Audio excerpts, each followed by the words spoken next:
All right, you need to remove their induction baffle, I guess. Got a clamp here for it goes on the throttle body, 8mm. You got a clamp here that goes on the air filter, upper housing, it's an 8mm. And you got two vents or like breathers that go on in. So you got to push these down all the way, and then you can unclip them and pull them off.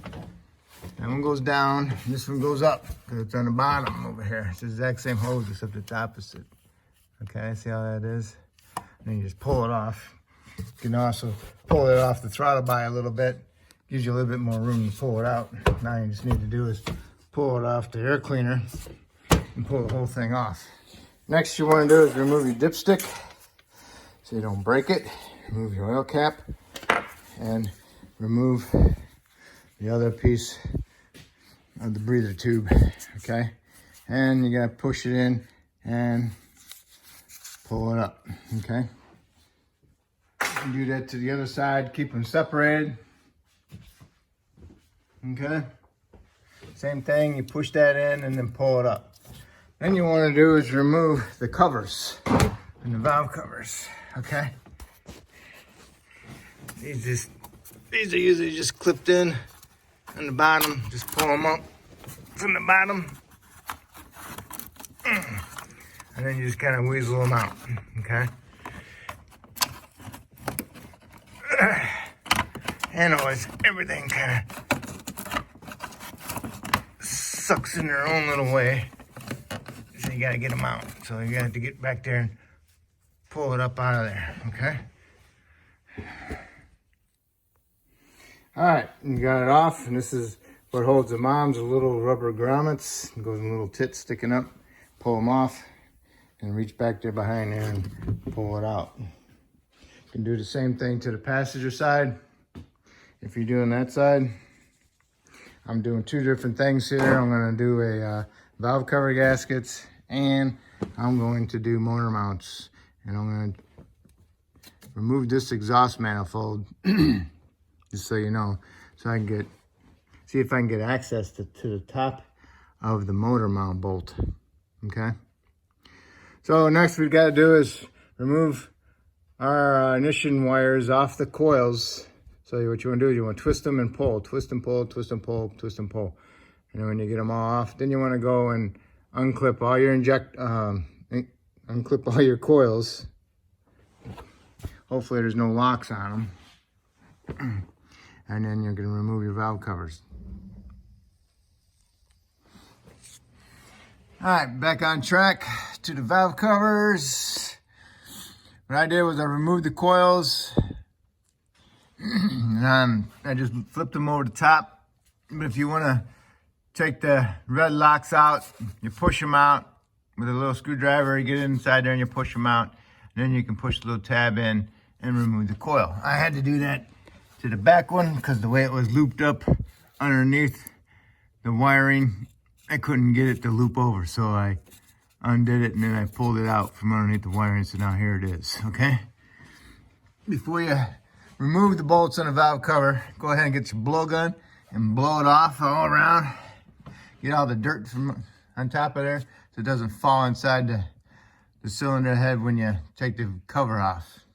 There's 10 bolts holding the cover on, and there's one way in the back corner back here, which is a bugger to get to, but I got to it with the 1/4-inch hair ratchet with a deep 10mm. So, and the bolt's still in the hole in the back, so I gotta be careful. And inside these holes is a little plastic sleeve. So I got all the bolts, and then over here you got your fuel line. It's got a little clip on it. Now you're gonna have to work around with that. We'll have to see how that is as things go. See what I can do to get that out of the way. Okay. I'll tell you, they'll leak. But I'll tell you one thing for sure. They don't come off easy. I used a screwdriver I had bent. I could get underneath on this one, and I pried it up. I could get just a lip in there. So that's how I broke it loose. Boop. And then I can lift, wiggle the rest of the way. And for that fuel line, I just slid it out from underneath. Might be something when I go back together. But now, like these valve covers, gaskets are different than the previous gaskets, so be aware of that. And I got the old style gaskets, so now I gotta go get these gaskets. Awesome. All right, so clean up your surface on your head, and then remove your gasket out of here and clean that up. Get all the dirt out of there. And then when you go together, you want that little groove inside there oil free. Otherwise, the gasket will pop out of it. Okay? And that's where we're at right now. I gotta go find me some gaskets. Okay, that's it for now. Okay, over here on the passenger side, I removed all the coil bolts, flipped them up. I'm not gonna disconnect them, no need to. Removed all the valve cover bolts. I left them all in there because they're held in with that little plastic sleeves, so you can pull them out. And on the back too, I used my air ratchet 1/4 inch with a swivel on it. Got to the back two ones on the valve cover, which is good, okay? Make sure you blow it off so none of the dirt falls in there. Get your screwdriver. Go underneath the lip like that. Where are we at? There you go. And push it, okay? And that broke it loose. And now you can just grab it and work it. Okay. And then lift it up and pull it out. Like so. And it gets hung up on valve covers, gaskets. Okay. Now you need to clean up the surface and clean up that surface. Make sure you don't leave no oil in the groove. All right? Now get your valve covers ready, gaskets ready, and put them in there once this stuff dries up. Okay, you got your gaskets. Get them in there. Make sure that the grooves are nice and dry, because otherwise, possibility they might fall out, and you don't want that happening when you're sticking it in there, okay? And if you got them in there, then you can turn it over, push down on it, and make sure it's in there all the way. And now it's ready to install on the heads, okay? And this one I left the bolts in, and the other one I took the bolts out. It's got the little plastic sleeves in there to hold them. I think I'll be okay. All right, put your valve cover in there. Get all your 10 bolts started, and then you can go around and tighten them up. Start in the center and work your way out, okay? And tighten them up. Bottom them out, and then just give them a little extra snudge with your little 1/4 inch ratchet. And then you can put your coils on. Get all those started, snug those bolts up, and then you can put your ignition wires on, put them on the coils first, angle them towards the spark plugs, and then put your boots on the spark plugs. Make sure you feel every one of them click in. If you don't feel them click, give them a little snudge, make sure that they're on there. And once you got that done, you want to put your little bracket back on there for your heater hose. And then you want to put on your bracket for your front wire harness for your alternator and all that. Right here. I'm going to put that one back on there, okay? And then we'll work on the other side. All right, on the driver's side, put your valve cover in there. Push up on your fuel line. Push it up a little bit. Push it that way. Squeeze the valve cover under there. And if you noticed on the valve cover that bolt did not have that plastic sleeve. All right, so you get all your bolts in there, snug them up. I put them all in before I put the valve cover in there, except for the fuel line one. Okay, so I got them all started, snugged them all up, then I went around and torqued them. You know, snug them up till they stop, and give them a little twitch with your 1/4-inch ratchet. Okay. And on the back too, I used swivel and my 10 deep with a 3-inch extension. All right, so those are all done. Now all I need to do is put my coils in, snug those up, and then put my plug wires on. Remember, put the plug wires on the coils first, angle them towards the spark plugs, and then push them on the spark plugs. Make sure you feel them click, and make sure you push them all the way up and twist on the coils.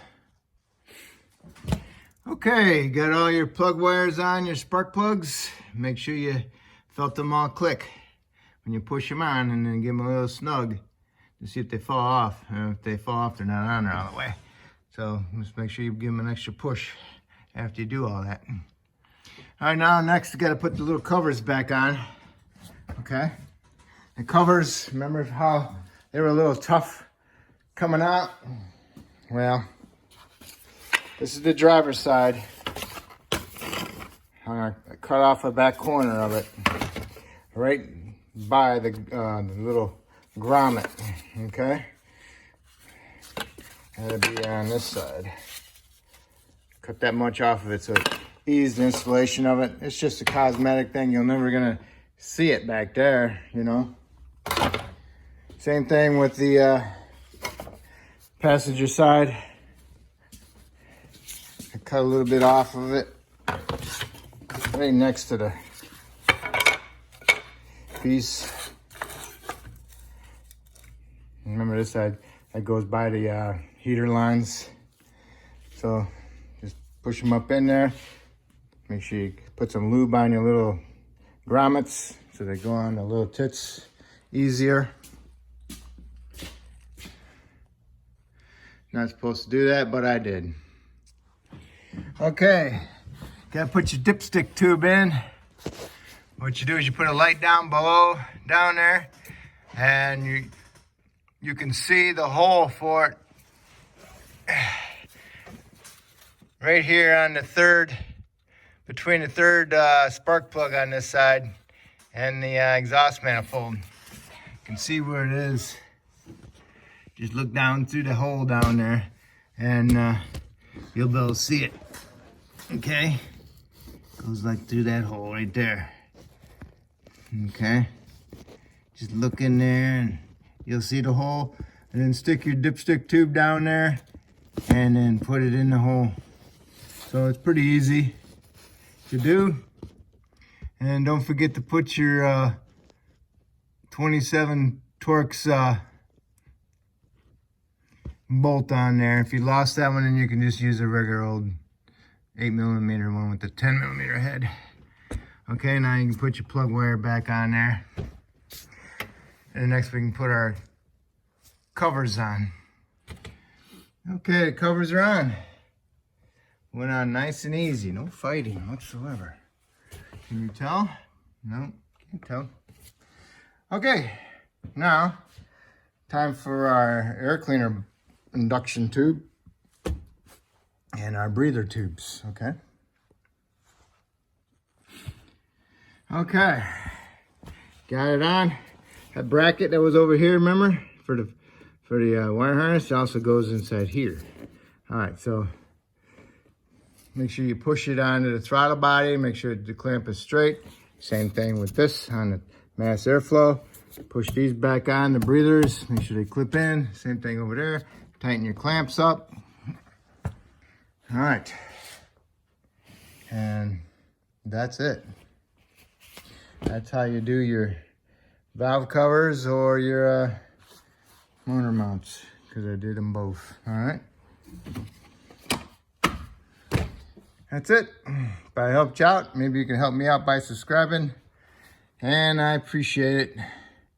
And y'all have fun.